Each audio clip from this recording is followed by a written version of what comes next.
성은경 현재 박경숙 집사님 가정에서 11조 예물, 백지연 집사님 11조 예물, 천재인 주일학생 11조 드리겠습니다. 성교홍금 박경숙 집사님, 김선혜 집사님, 씨앗원금 박경숙, 김선혜, 이수연 집사님 드렸습니다. 감사원금 김윤주 주일학생 감사예물, 황미진 자매님, 여원이 함께 나와서 예배드리게 해주시면 감사합니다. 박민자 공사님 주님의 은혜에 감사합니다.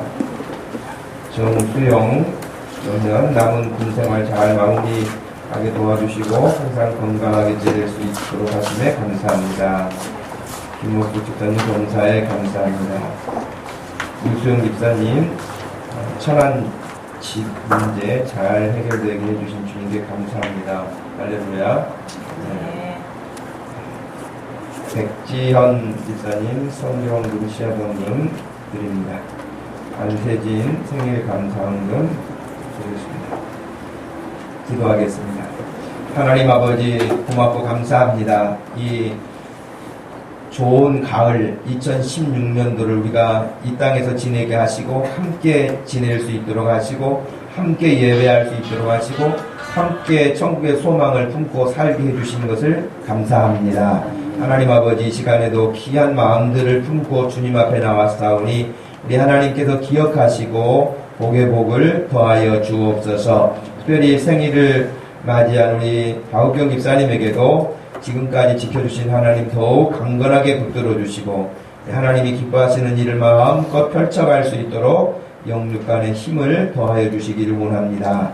약한 부분들을 강하게 하나님이 치료하시고 건강하게 늘 붙들어 주시옵소서. 하나님 아버지 안세진 학생 늘 기억하여 주시고 지금까지 하나님 건강하게 이끌어 주신 하나님께서 평생 강건한 복을 누리고 하나님이 주신 복을 누리며 살게 하여 주시고 하나님이 주신 지혜와 재능으로 자신의 가야 할 길들을 잘 개척해 갈 수 있는 슬기로움도 더하여 주시기를 간절히 빌고 원합니다. 하나님 아버지 또 수영이 이렇게 이제 저녁을 앞두고 있는데 하나님께서 남은 시간도 잘 지켜주시고 은혜 가운데 건강하게 군복무 마무리하고 돌아올 수 있도록 하나님께서 늘 함께하여 주옵소서. 하나님 아버지 우리 황미지 자매 예원이와 여원이 함께 두 자매를 이렇게 인도하여서 하나님께 데리고 나왔사오니 이들이 오늘 발걸음한 이 발걸음이 중단되지 아니하고 하나님 앞에 서는 그날까지 힘차게 믿음이 성장할 수 있는 복된 딸들 되게 하여 주시고 또 전도하고 인도하는 그 마음도 하나님이 기억하셔서 하나님 기뻐하시는 것들로 가득하게 하여 주시옵소서. 감사하신 예수님의 이름으로 기도하옵나이다. 아멘. 시간 하나님께 청년부에서 찬양 드리겠습니다.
옛날엔 현역 군인이 있으니까 훨씬 다르죠. 네, 감사합니다.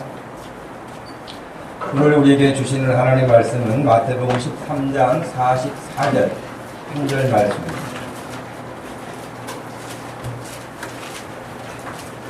마태복음 13장 44절.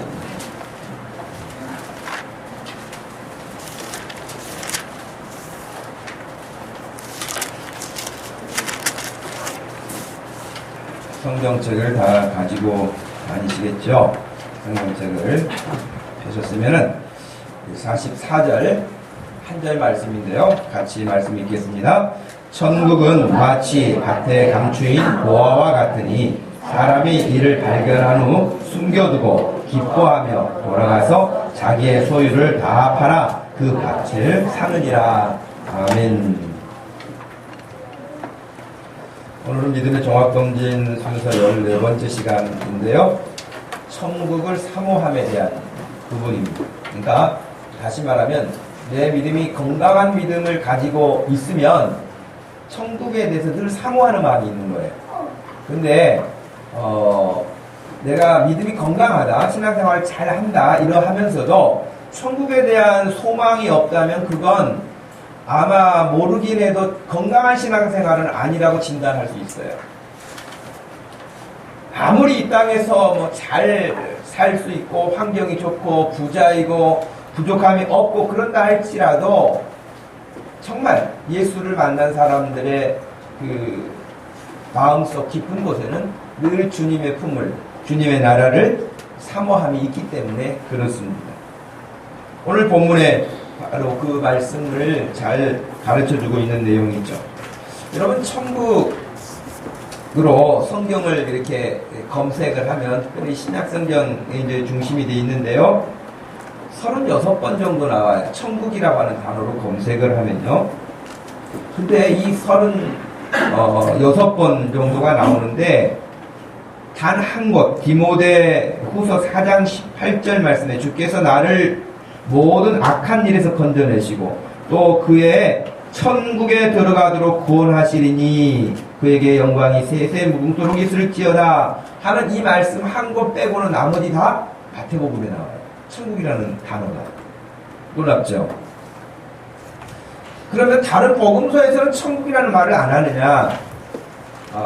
우리가 잘 아는 것처럼 마태복음은 특별히 이 편지를, 이 마태복음서를 읽는 대상자가 유대인들이었어요. 또 천국이라는 단어를 대신 다른 단어를 썼는데 그건 하나님의 나라라고 되어 있어요.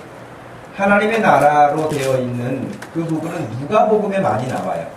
누가복음은 특별히 이방인들을 대상으로 해서 쓰여진 복음서예요.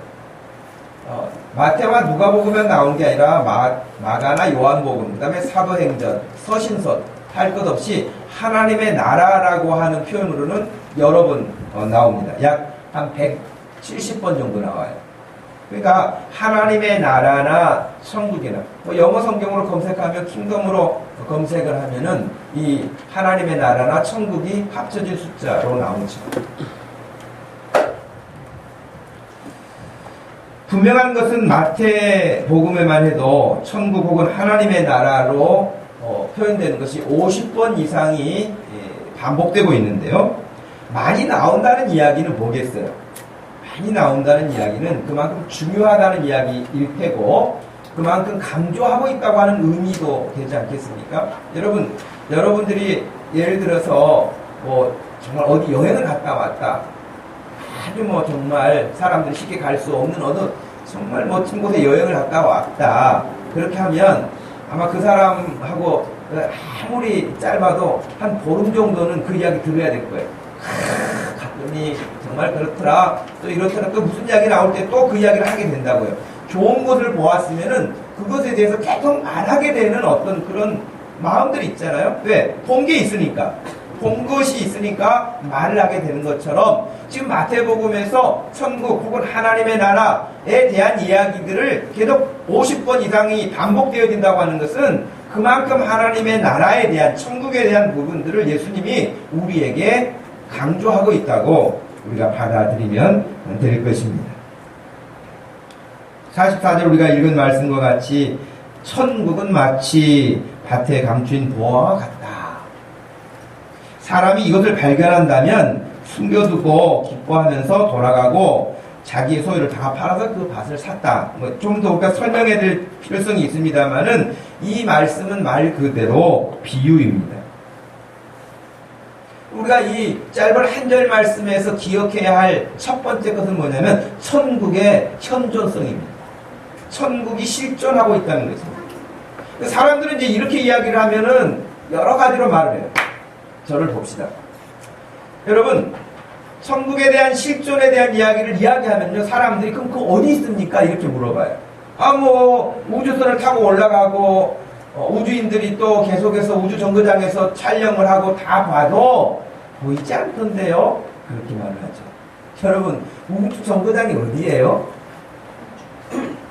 우주 정거장이라고 해봐야 여러분, 이 지구에서 조금 위에 올라간, 그것도 조금 올라간 거예요. 우리 쪽에서는 안 보이죠? 높으니까. 그러나 광활한 우주에서 보게 되면 지구에서 조금 올라가가지고 세계가 다 보이는 것처럼 말하는 것은 얼마나 어리석겠어요. 그죠?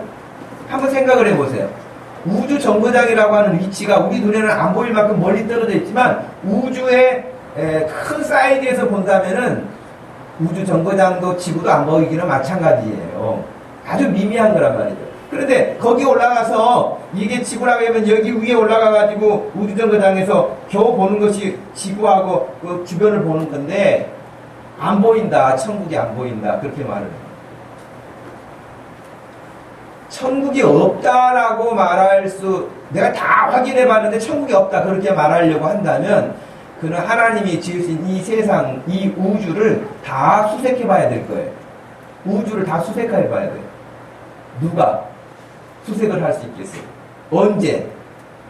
할 수가 없습니다, 여러분. 그러므로 사람은 할 말 없어요.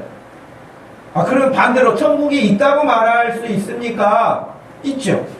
성경에서 하나님이 말씀하셨고 성경에서 예수님이 오늘도 우리가 읽었던 이 마태복음만 하더라도 말씀드린 대로 50번 이상을 하나님의 나라가 있다. 하나님의 나라에 들어가려면 이렇게 해야 된다.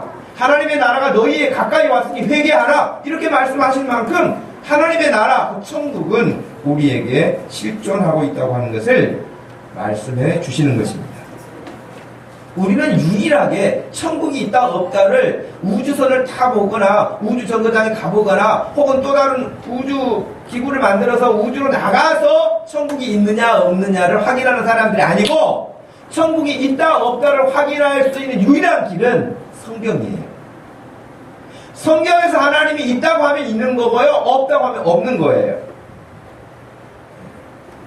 지난주에도 말씀드렸죠. 현대인들이 가장 싫어하는 것 가운데 하나가 누구든지 자기에 대해서 명령하거나 지시하거나 하는 것들을 굉장히 싫어한다고요. 성경에서는 그런데 하나님이 있다 하면 있는 거고요, 없다 하면 없는 거고요, 하나님이 하라 하면 하는 거고 하지 말라 하면 하지 않는 것이 원칙이에요. 근데 현대인들은 그 하나님을 가까이 하지도 않고 하나님을 두려워하지도 않기 때문에 하나님의 말씀에 대해서 전혀 무관심하거나 거부하거나 불순종한다고요. 그런데 그 마지막 결론은 비참해요. 너무 비참해요. 여러분 운전하시는 분들 특별히 이렇게 지리산이라든지 설악산이라든지 이런 부분에 가게 될 때에 우리가 이제 도로 운전을 하고 가게 되는데 지금은 터널을 뚫어서 이렇게 직선 도로를 만들어 놓기도 하지만 지금도에는 옛길들을 보면 미시령이라든가 이런 거 보면 완전히 여러분 S자가 계속 반복되는 거잖아요. 그런데 거기서 어떻게 속도를 내겠어요? 또 거기는 내려갈 때 여러분 늘 안전하도록 어떤 이야기를 합니까? 브레이크를 밟지 마세요. 대신 브레이크를 밟지 말라고 해서 쓰지 말라는 것이 아니고 그것으로만 계속 내려가면서 브레이크를 밟으면 브레이크가 파열된다는 거예요. 그래서 기어를 저단으로 바꿔가지고 천천히 내려가는 거예요. 근데 그거 다 무시하고 내 차는 브레이크도 잘 듣는데 그러면서 계속 갖고 내려가면 여러분 브레이크 파열돼서 나중에는 사고가 나는 거예요. 또 속도를 줄이시오 라고 하면은 여러분 원심력에 의해 가지고 또 차가 뒤집히는 경우도 있잖아요. 그러니까 어떤 부분에 사람이 어떤 것을 만들어놔도요, 이것을 안전하게 하기 위해서는 어떤 조건을 붙인다고요. 안전하도록 하기 위해서. 그런데 다 무시하고 그냥 한다. 그러면 할 수도 있죠. 그러나 사고가 뒤따르는 거예요. 하나님께서 우리에게 말씀하신 것은 여러분, 우리 생각에 우리가 무엇이라고 하나님이 하신 말씀 앞에서 이렇쿵 저렇쿵 할 수 있는 그런 상대가 안 된다는 것이에요. 저와 여러분에게 유일하게 기준이 된다고 한다면, 내가 어떤 일을 할 것인가 말 것인가, 내가 이렇게 살 것인가 저렇게 살 것인가에 유일한 기준이 있다면 그건 성경입니다. 믿으십니까? 여러분, 성경이 우리의 삶의 표준이에요. 내가 어떻게 살아야 될 것인가? 성경 보면 답이 나와 있어요. 여러분, 디모데후서 3장 15절과 16절 우리가 너무나 잘 아는 말씀인데요. 한번 말씀을 읽어보시겠습니다. 또 어려서부터 성경을 알았나니 성경은 능히 너로 하여금 그리스도 예수 안에 있는 믿음으로 말미암아 구원에 이르는 지혜가 있게 하느니라. 모든 성경은 하나님의 감동으로 된 것으로 교훈과 책망과 바르게 함과 의로 교육하기에 유익하니. 17절 이는 하나님의 사람으로 온전하게 하며 모든 선한 일을 행할 능력을 갖추게 하려 함이라. 16절 말씀에 모든 성경은 하나님의 감동으로 기록됐다 이 말이죠. 물론 여기에 대해서도 공부를 해야 할 필요성이 있어요. 지금 제가 이 말씀을 표면적으로만 설명을 할 수가 없는 부분이 있거든요. 그래서 여러분, 성경 공부가 필요한 거예요. 성령의 감동에, 하나님의 감동으로 됐다는 말이 무슨 뜻이냐, 그걸 배워야 되겠죠. 그런데 어찌됐든 간에 결과적으로 모든 성경, 이 성경 66권이라고 하는 이 성경책은 그냥 누군가가 소설을 잘 쓰는 사람이, 희극대본을 잘 쓰는 사람이 쓴 게 아니고 40여 명의 사람들이, 시대가 다 달라요. 직업도 다 달라요. 근데 그 사람들이 하나님의 감동을 받아서 썼단 말이에요. 그래서 이 성경이 기록된 이유가 뭐냐면 17절에 그렇게 나왔잖아요. 하나님의 사람으로 온전하게 하려고. 우리는 다 불완전하거든요. 그래서 우리를 하나님의 사람으로 온전하게 하고 모든 선한 일을 행할 능력을 우리에게 갖추도록 하기 위해서 성경을 주셨다는 거예요. 하나님의 말씀을 주셨다는 거예요. 또 16절 말씀에서는요, 이 성경을 통해서 나를 교훈하세요. 어쩔 때는 나를 책망도 하세요. 그리고 나를 바르게 하고 나를 의로운 사람으로 교육하는 그런 말씀이 성경에 기록되어 있어요. 그게 하나님의 말씀이에요.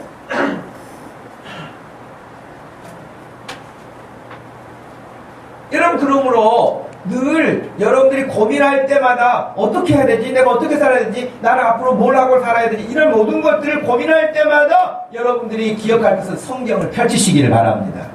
성경을 펼쳐보시면 그냥 전에도 알았던 말씀 같지만 하나님께서 고민하고 기도하는 중에 여러분들이 성경을 보면은 하나님이 성경을 기록할 때 감동하셨던 것처럼 여러분을 감동하세요. 감동을 주세요. 그리고 전에 보이지 않았던 게 보이게 돼요.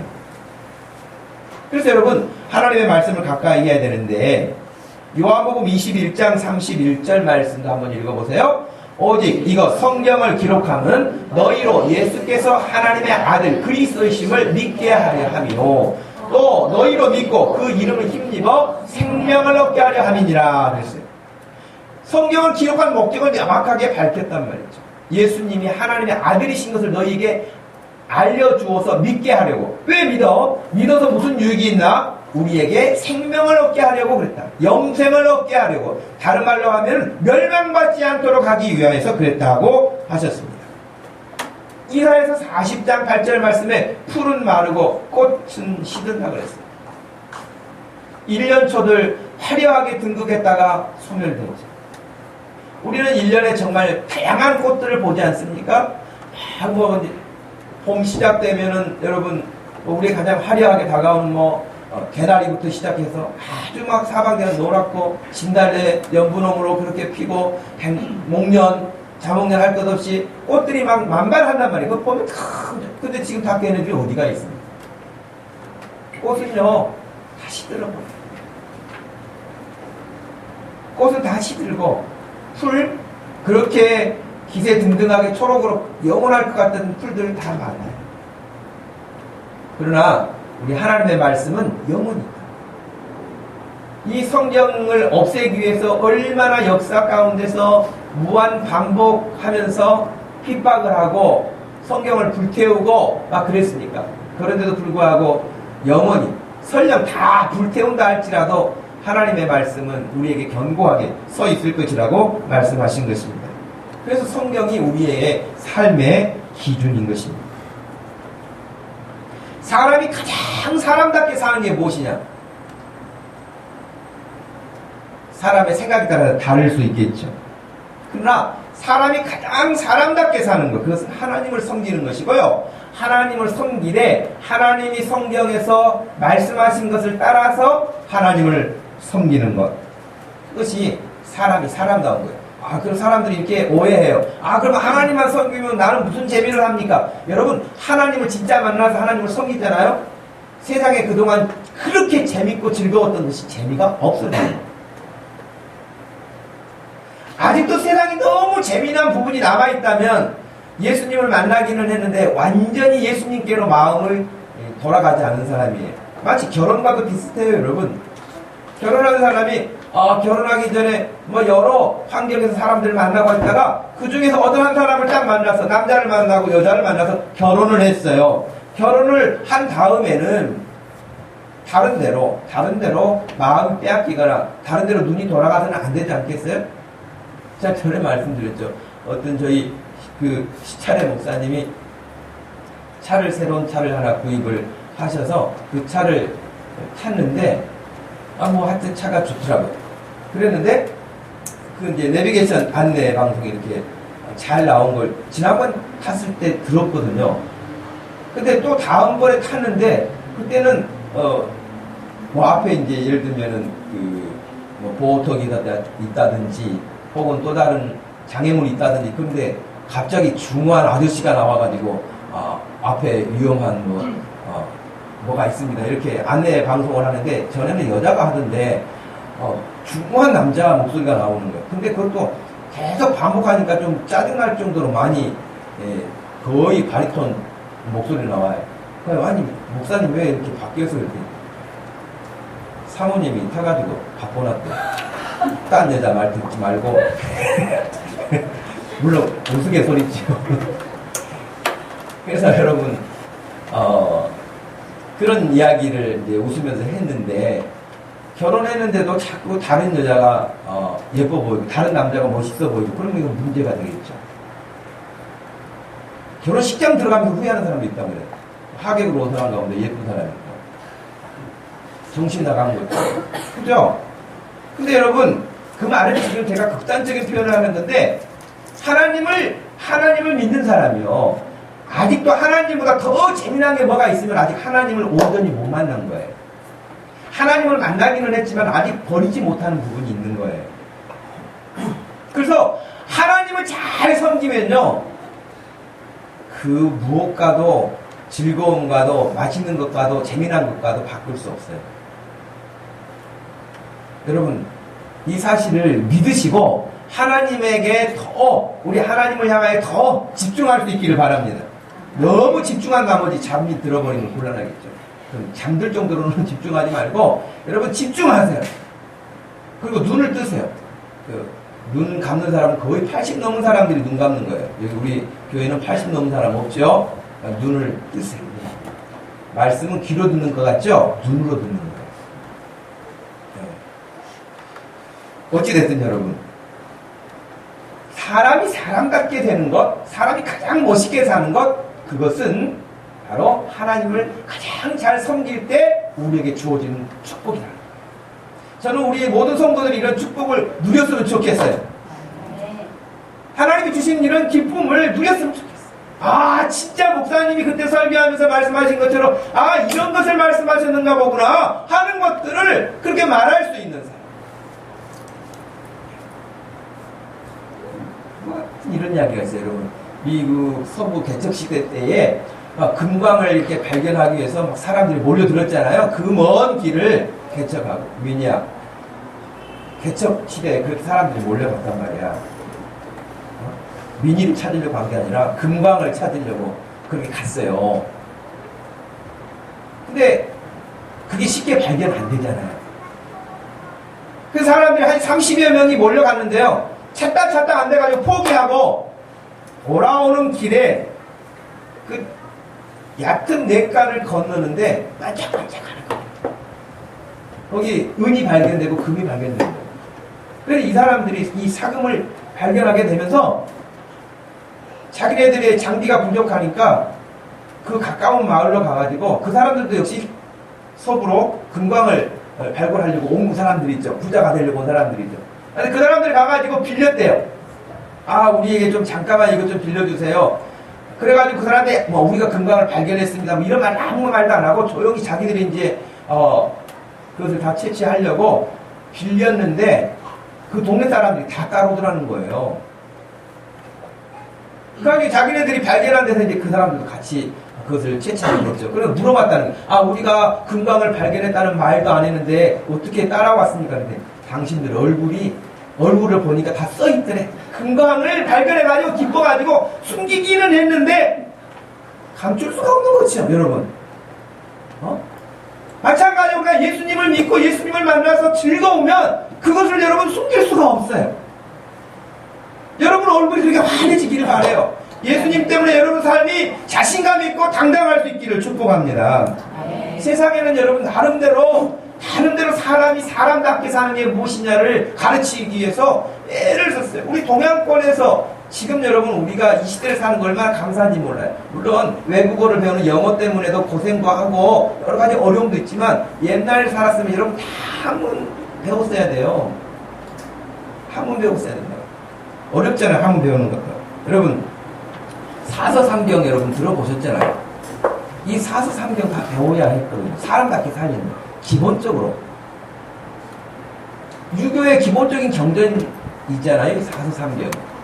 대학, 논어, 맹자, 중용, 시경, 서경, 역경, 뭐 처음 들어본 책들도 있는데 뭐 저런 것 것이 뭔가. 근데 여기에는 다양한 인간들의 어떤 지혜들을 이렇게 모아놓은 거라는 거죠. 공자부터 시작해서 맹자에 이르기까지 많은 것들이 여기에 이렇게 지금도 여러분 그래서 성경을 해석하듯이 말이죠. 논어를 해석하는 강의들이 얼마나 많은지 몰라요. 거기에 인간의 살아가는 어떤 이치들을 잘 표현했다고 이야기를 합니다. 근데 여러분 그런 그 가르침 중에요. 이런 말이 있어요. 조문도 석사가이라는 말이 있는데 아침에 도를 들으면 저녁에 죽어도 괜찮다. 예수 모르는 사람들이 도에 대해서 진리, 도가 진리란 말이죠. 이 도를 얻기 위해서 정말 자기를 절제하고요. 그리고 자기를 또 절제해서 어떤 도에 이르기를 힘썼는데 그 도에 대한 어떤 것들을 아침에 내가 듣게 된다면 저녁에 죽어도 난 여한이 없다 이 말이에요. 그만큼 진리에 대해서 그들이 추구했던 사람들이거든요. 그럼 도가 뭐냐? 그 사람마다 다양하게 설명해요. 그러나 이 동양 철학에 도가 철학에 있어서 도를 말한다면 도는 이미 설명할 수 있어서 뭔가를 표현하면 이미 그건 도가 아니다. 좀 말장난 같죠? 아, 그 도가 뭐냐? 이렇게 말해주라 그러면 도는 그렇게 설명할 수 있는 게 아니야. 도는 이미 그렇게 어떤 형상화 시켜가지고 말을 해버리면 이미 도가 아니야, 그건. 아주 교묘한 빠져나가는 것 같기도 하고. 그러나 그들도 도가 무엇인지는 몰라요. 어떤 도를 추구할 뿐이지 도가 무엇인지를 모른다고요. 다양한 여러분 뭐 얼마나 유명한 문구들, 명구들이 많습니까? 그러나 50부 100부예요. 그래서 그가 영생 받는 것도 아니고요. 그 죄값이 없어지는 것도 아니고요. 그가 천국 가는 것도 아니란 말이에요. 하지만 성경은 어떻게 가르칩니까?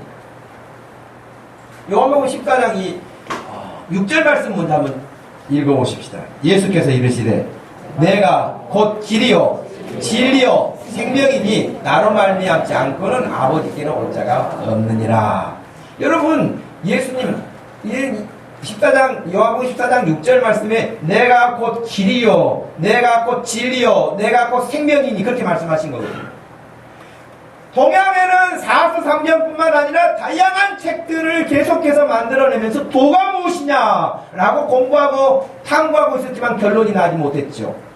그런데 예수님은 오셔서 내가 도다, 내가 길이다, 내가 진리다, 내가 생명이다, 나에게 오라.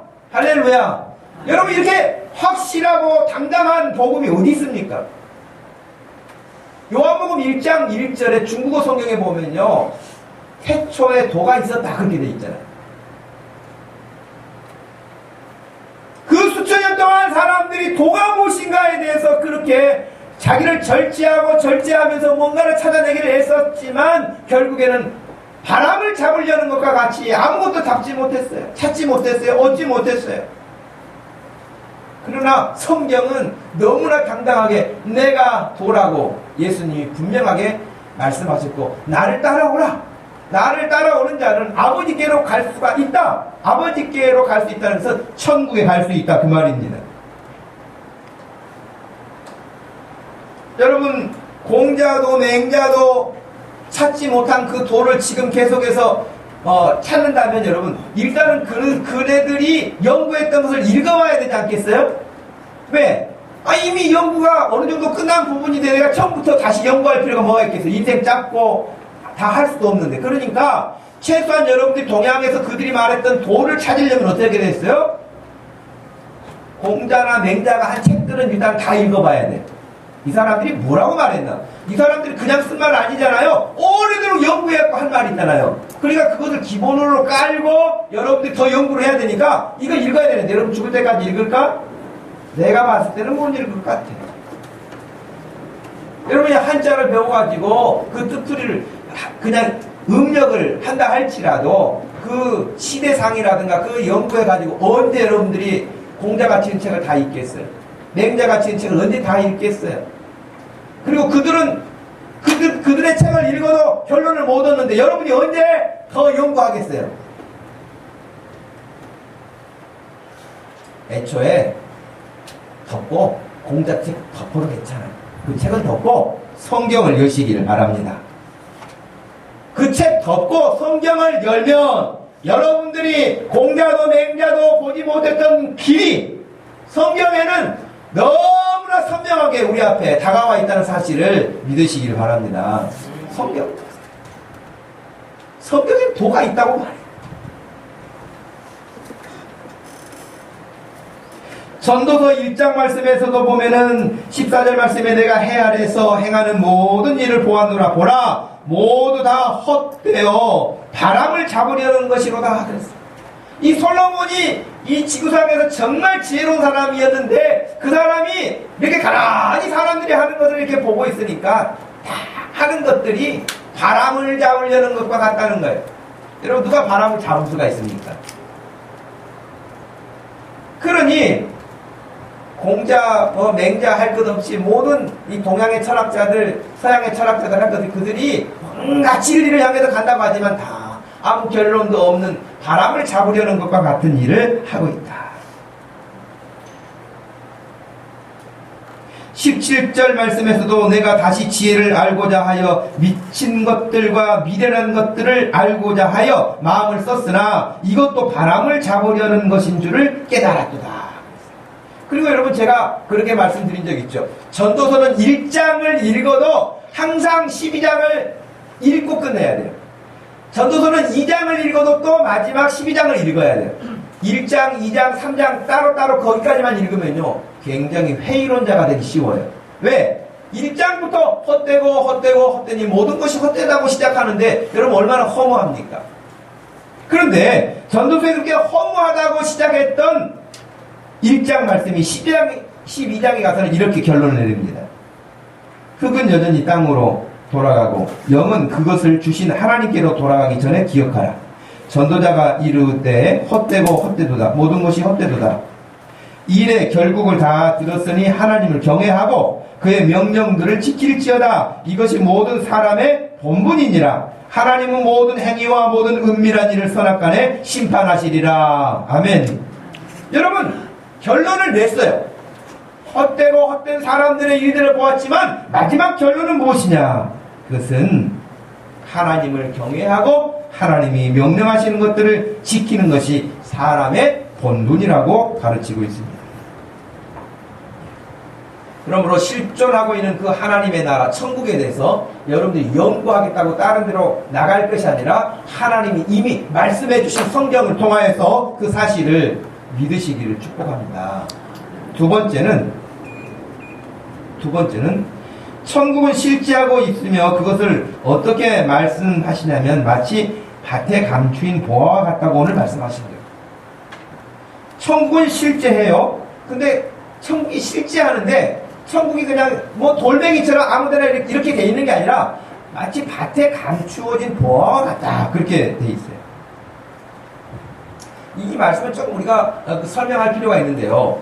이 44절 말씀에 밭에 감추인 보화 이야기는 여러분 잘 아는 것처럼 유대 그 팔레스틴 지역에도 전쟁이 많은 나라예요. 거기도. 전쟁이 많은 나라였기 때문에 늘 적군들이 이렇게 쳐들어오거나 전쟁에 이렇게 포로로 끌려가거나 하는 이런 일들이 많았기 때문에 그런 어떤 위기 상황이 오면은 다 빼앗기잖아요. 그러니까 그 금은 보화를 다 항아리에 집어넣어요. 항아리에 다 집어넣어가지고 땅속에 묻어놔요.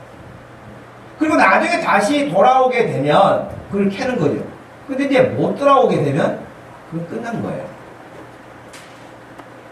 가끔 여러분 우리 영화 같은 거 보면 그렇잖아요. 막 어디 가가지고 뭐 큰 나무 밑에서 뭐 북쪽으로 30m 정도 가면은 거기에 묻어놨다 뭐 이렇게 한다든지. 근데 결국 못 찾는 경우가 많잖아요. 유대 땅에는 그런 경우들이 많았어요. 그래서 감추어진 보화처럼 그 보화가 있기는 있는데 지금 땅 아래에 묻혀져서 안 보여요. 감춰져 있어요. 천국이 마치 그렇다는 거예요. 사람들이 다 눈 뜨고 살아. 그런데 천국은 못 봐. 왜? 육체의 눈만 가지고 있지 영적인 눈이 없으니까 못 보는 거예요. 그래서 감춰져 있다고 말하는 거예요. 여러분들이 세상에 살면서 가장 값진 보화를 소유한 것이 있다면 뭘까요? 여러분 집에 가면 금은 보석 뭐 얼마만큼 나가는 금은 보석이 있는지 모르겠어요. 저도 그래도 다이아를 가지고 있어요. 이래봬도. 그러나 이 다이아는 사람들이 한참 쳐다보고 그 다이아를 그렇게 해야 다이아인 줄 알지. 저 멀리서 다이아인 줄 잘 모르잖아요. 그죠? 근데 여러분 뭐 이것이 몇 크렛짜리 되는 뭐 큰 다이아몬드라 할지라도 여러분 저는 좀 그런 생각을 할 때가 많아요. 막 사람들은 어마어마하다고 막 수백억짜리라고 하고 그러는데 제가 봤을 때는 보통 사람들의 눈으로 봤을 때는 저게 뭐 그렇게 비싸게 값을 치러야 될 것인가 그런 생각이 들 때가 많아요. 이게 진짜인지 모르겠는데 제가 어떤 검색하다 보니까요. 히딩크가 씹고 버린 껌을 몇 억에 샀다는 사람이 있잖아요.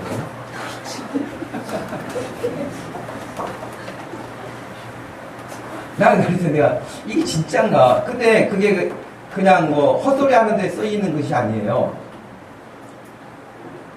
하여튼 뭐 어떤 의미부여를 하는 거죠. 왜 여러분 그런 거 있잖아요. 유명한 배우가 남긴 유품들을 우리가 봤을 때는 뭐 그거 아무것도 아닌데 그것을 엄청난 돈을 지불하고 사잖아요.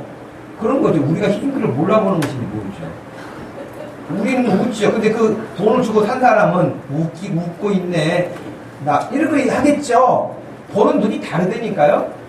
다르기 때문에 어떤 사람은 그게 보이고 어떤 사람은 안 보일 수 있는데 근데 그렇게 헛개비를 사는 경우도 있겠죠. 그래서 내가 봤을 때는 그 껌이 나중에 경매로 나올 일은 없을 것 같아.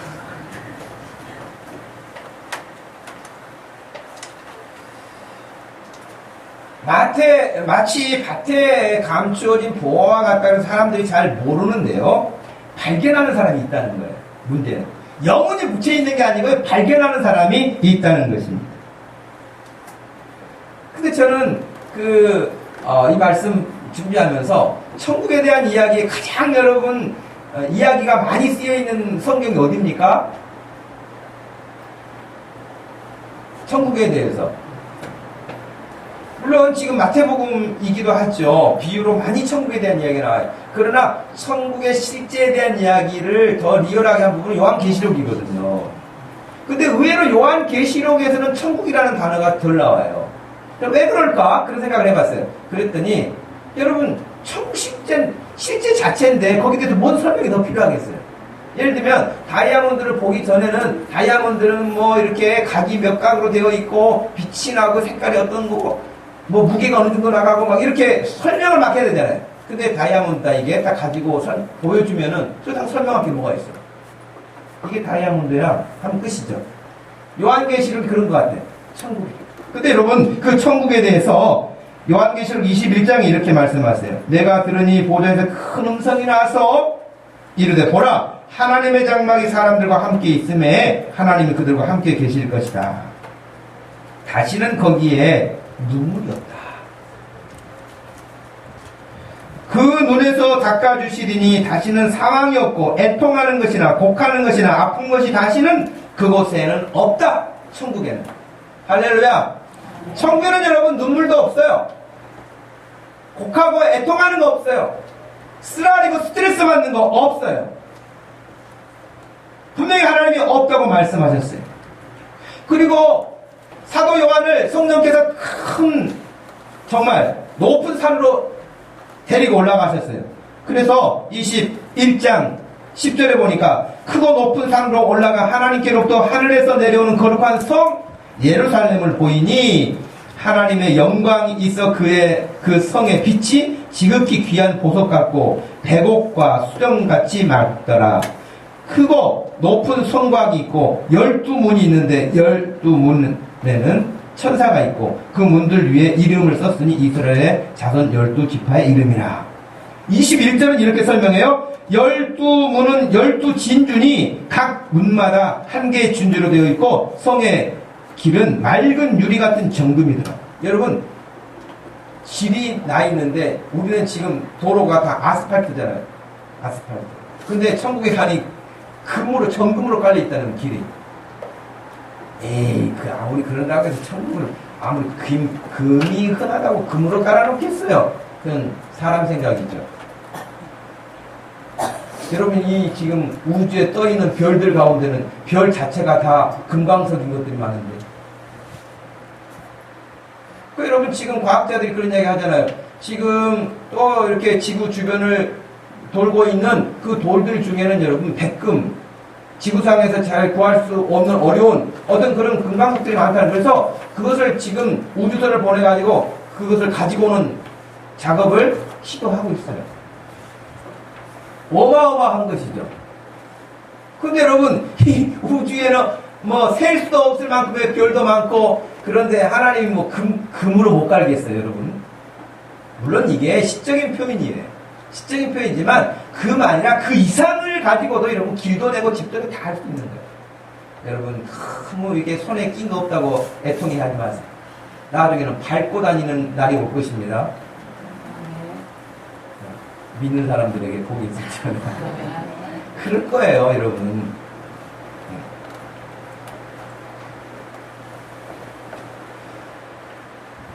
23절 말씀에는 그 성은 해나 달이나 그 햇빛이 필요 없다고 말씀하셨어요. 하나님으로부터 나오는 영광의 빛이 있는데 그 빛으로 살게 될 것이다. 그런데요, 중요한 것이 27절이에요. 요한계시록 21장 27절에 무엇이든지 속된 것이나 가증한 일 또는 거짓말하는 자는 결코 그리로 들어가지 못하되 오직 어린 양의 생명책에 기록된 자들만 들어가리라 그랬어요. 생명책에 기록된 사람들만 그 천국에 들어갈 수 있다고 말씀하신 것입니다. 여러분의 이름 섭자가 하나님의 나라의 그 생명책에 또렷하게 기록되어 있는 줄로 믿으시기를 바랍니다. 예수 믿는 사람에게 그런 역사를 하나님이 주셨어요. 선물을 주셨어요. 우리가 이 땅에서 아무리 좋은 집에서 산다고 해도 뭐 80평, 90평 뭐 화장실이 3개 있고 뭐 4개 있고 뭐 근데 여러분 그게 뭐 얼마나 되겠어요. 돈이 많아서 먹고 살고 하는 일에 어려움이 없고 자기 즐기고 이렇게 하는 거 그게 그게 뭐겠어요? 예수님은 그런 사람들에 대해서 이야기를 했어요. 이미 누가복음에서. 누가복음 12장에 보면 첫 번째 그 어리석은 부자가 나오는데, 이 사람은 그냥 그 농경 시대에 농사가 너무 잘 돼가지고 창고가 지금 이만한 예배당만한 게 있었는데 이거 가지고는 다 안 될 것 같아요. 너무 잘 돼서. 그래서 창고를 또 짓고 또 지었어요. 그 창고마다 가득가득 채웠어요. 그러니 마음이 너무 뿌듯한 거예요. 그래서 생각하기를, 야, 이제 뭐 이 정도면 내가 몇 년 돈 안 벌어도 먹고 살만하기 충분하다. 그러니 이제 좀 즐기면서 살자. 그랬더니 그날 밤에 하나님께서, 야, 이 어리석은 인간아, 오늘 밤에 내가 네 영혼을 다시 데려갈 거다. 그러면 네가 창고에 가득 쌓아놓은 것이 이거 누구 것이 되겠니? 여러분, 하나님에 대해서 부자 되기를 바랍니다. 왜냐하면 예수님 말씀하셨어요. 하나님에 대해서 부자가 되지 못하고 어리석은 사람들이 꼭 이 사람과 같다 그랬거든요. 하나님에 대해서 부유한 자. 그런데 또 부자, 어리석은 부자가 또 하면 더 나와요. 12장에 가면 나오는데, 그 12장에 나왔던 이 부자 말고요, 16장에 가면 또 나오는데요, 이 사람은 16장 19절에 한 부자가 있어 자색옷과 고운 베옷을 입고 날마다 호화롭게 즐기더라 그랬어요. 날마다 호화롭게 즐기는 거예요. 먹고 마시고 즐기고 세워라 세워라 하면서 사는 사람이었죠. 그런데 그 말씀 보니까 그 부자가 죽어서 장사됐다. 죽어서 장례를 치르게 됐어요. 근데 그 몸은 장례를 치렀지만 그 영혼이 23절에 음부에서 지옥에서 고통 중에 눈을 들어 멀리 아브라함과 그의 품에 있는 나사로를 보고 말했어요. 아버지 아브라함이여, 나를 긍휼히 여기사 나사로를 보내어 그 손가락 끝에 물을 찍어 내 혀를 서늘하게 하소서. 내가 이 불꽃 가운데서 괴롭습니다.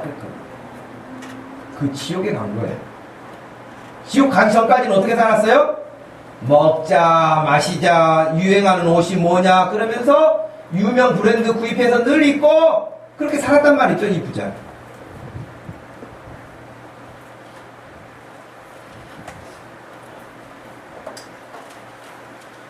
마지막 세 번째. 그렇다면 우리는 이 감추인 보화를 어떻게 발견할 수 있고, 발견한 다음에 어떻게 해야 되겠는가 하는 것이죠.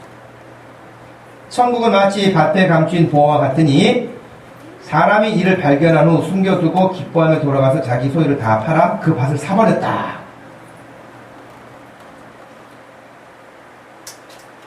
보화를 발견한 다음에 이 농부의 마음과 삶과 생활의 태도는 달라진 거예요. 이미 말씀드린 것처럼 여러분, 남의 자기 밭이 없고 남의 밭을 빌려가지고 농사를 지을 사람이면 부자가 아니고 가난한 사람이잖아요. 그죠? 가난한 사람이에요. 그리고 부자들이 밭을 내어줄 때도요, 좋은 밭은 자기네들이 그래도 기본으로 가꿉니다.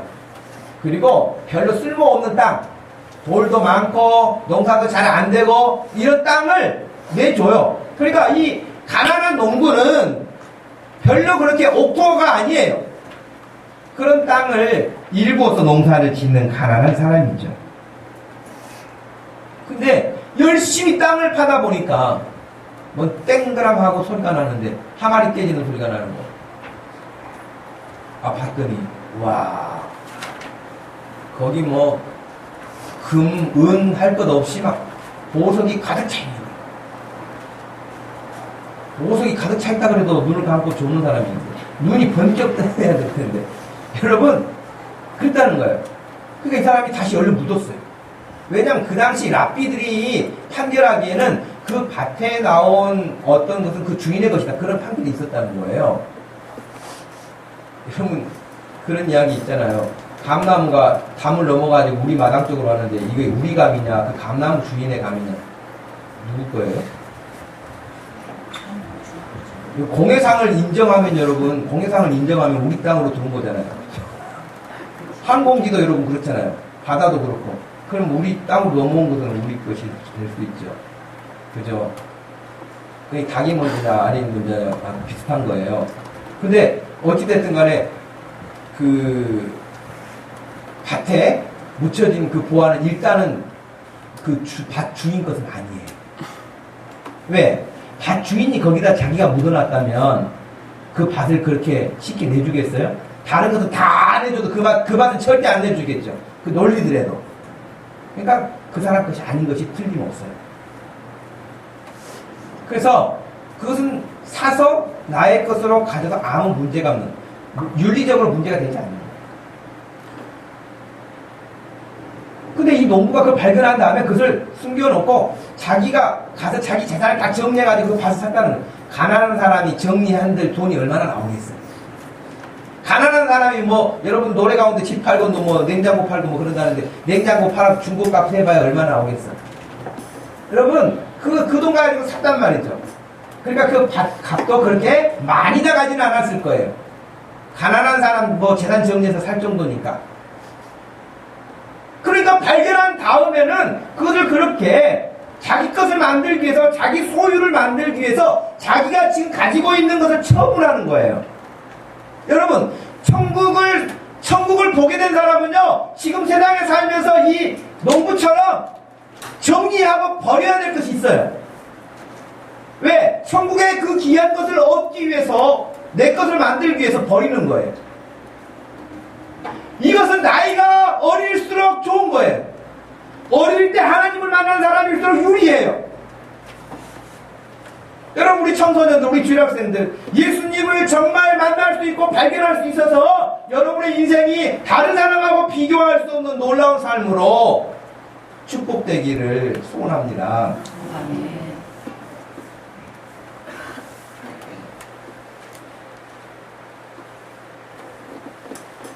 여러분, 이 지도를 보시면, 이 지도가 이제 미국 지도, 미국 위에 캐나다잖아요.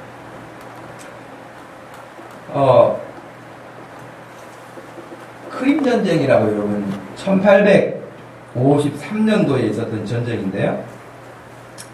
그 전쟁 때문에 그 당시 러시아가 이 전쟁의 당사자였는데, 러시아 제국하고 연합국을 이룬 또 팀이 같이 전쟁을 이렇게 하게 됐어요. 연합군에는 영국, 프랑스, 또 오스만 제국 이런 곳이 같이 연합군을 해서 러시아하고 싸웠어요. 1853년도에 일어난 전쟁이에요. 그 제정 러시아가 이거 그 전쟁 치르다 보니까 돈을 다 이제 고갈니까 돈이 없는 거예요. 돈이 없어가지고 그 당시 또 여러 가지 정치적인 상황이 있었지만, 지금 저 위에 알라스카라고 하는 땅을 미국에 팝니다. 미국에 팔아요. 그 당시 이제 너무 어려우니까, 국가 재정이 어려우니까. 그리고 여러분, 그 알라스카는 어떤 땅입니까? 눈으로 덮여있는 땅이에요. 그러니까 백해 무익한 정도, 관리하기만 힘들고. 그러니까 알라스카의 그 지역을 좀 더 보면은 러시아하고 바로 붙어 있잖아요. 저기가 러시아면은 알라스카가 이거라고. 미국의 주 가운데 제일 넓은 지역이 이 알라스카 주예요. 이 주를, 알라스카를 러시아가 미국에 팔았어요. 얼마에 팔았냐?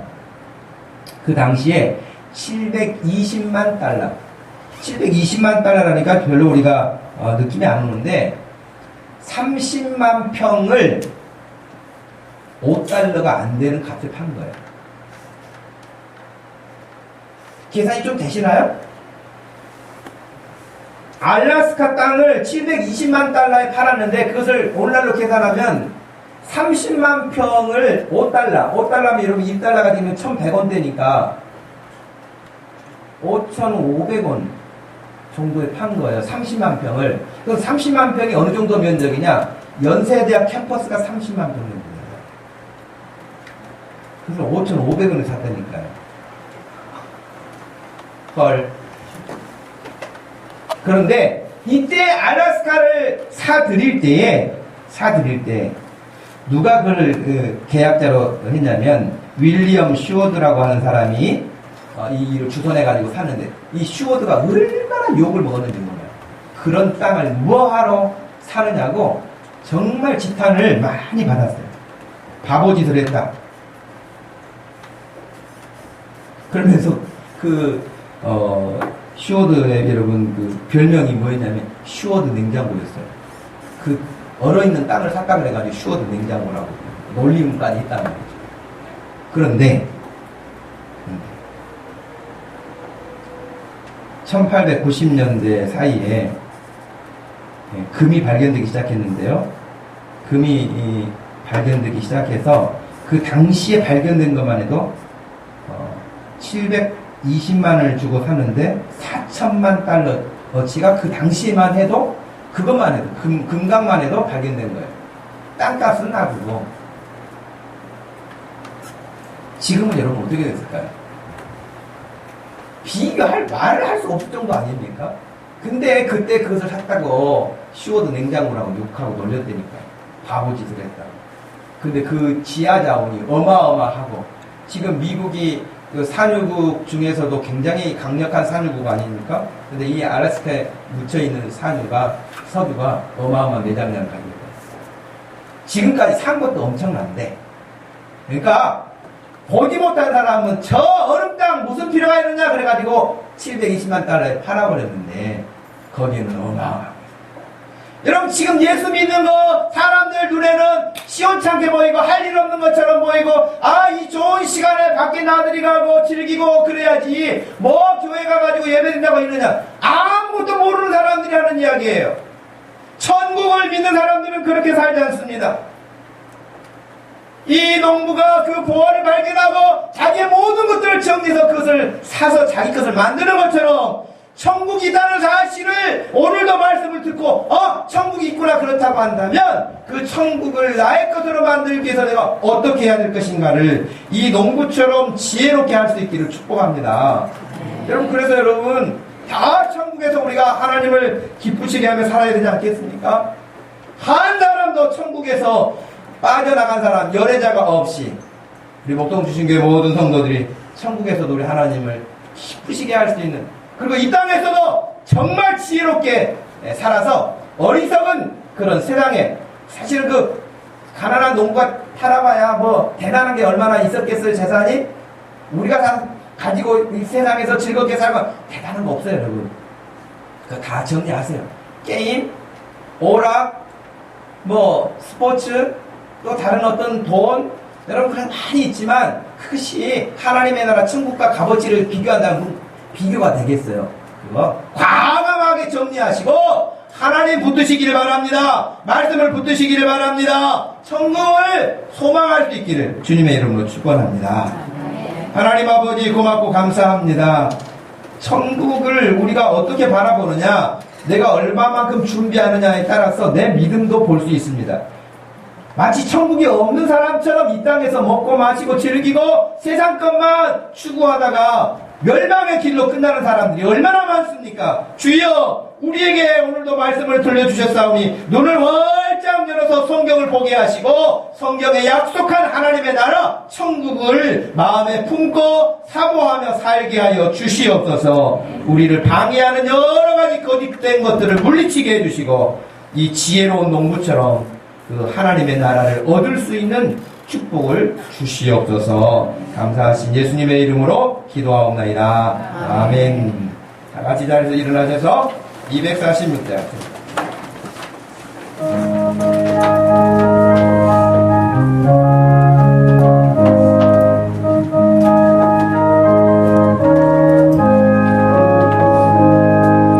나가는 땅 귀한 성에 들어가려고 내 무거운 짐 벗어버렸네.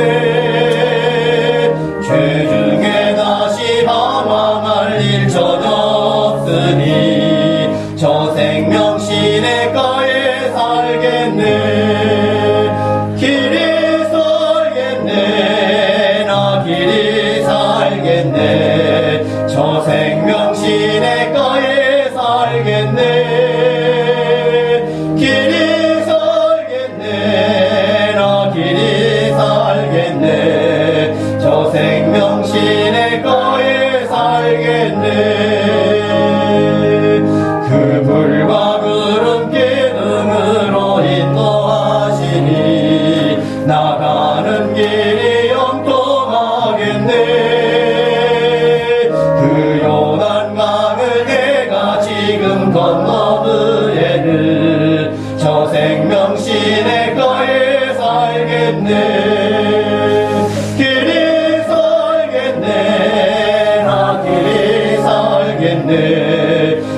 시내가에 살겠네. 길이 살겠네. 나 길이 살겠네. 저 생명 시내가에 살겠네. 지금은 우리 주 예수 그리스도의 구원의 은혜와 우리 하나님 아버지의 큰 사랑과 성령 하나님의 위로 교통하심이 오늘도 지혜로운 농부와 같이 천국의 보화를 가지고 소망을 가지고 살기 원하는 사랑하는 모든 성도들 머리 위에 지금부터 영원토록 함께 계실지어다. 아멘.